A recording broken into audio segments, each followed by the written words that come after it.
Kushinda mchezo wa kesho, kujituma na kujitolea ili tuweze kupata matokeo katika mchezo wa kesho.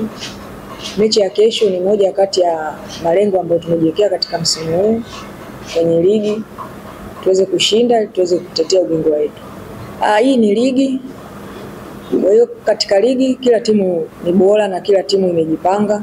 Kwa hiyo mchezo wa kesho utakuwa mzuri na tumejipanga kupambana katika mchezo wa kesho ili tuweze kupata matokeo. Sio tu mchezo wa kesho ndio tuweze kukumbushana nini tunatakiwa tufanye. Toka msimu umeanza kila mechi sisi kwetu ni finali. Na lazima tukumbushane nini tuweze kufanya katika uwanja wa mechi ili tuweze kupata matokeo ili tuweze kutimiza malengo ambayo tumejiwekea katika msimu huu. Kwa mashabiki tunawaomba kesho waweze kujitokeza kwa wingi katika mchezo wetu kwa sababu wao ni watu muhimu sana katika mchezo wetu wa kesho. Wao ndio watu wa kwanza kutupa sisi hamasa tukiwa uwanjani. Kwa hiyo nawaomba waweze kuja kwa wingi uwanjani ili tuweze kutimiza lengo letu.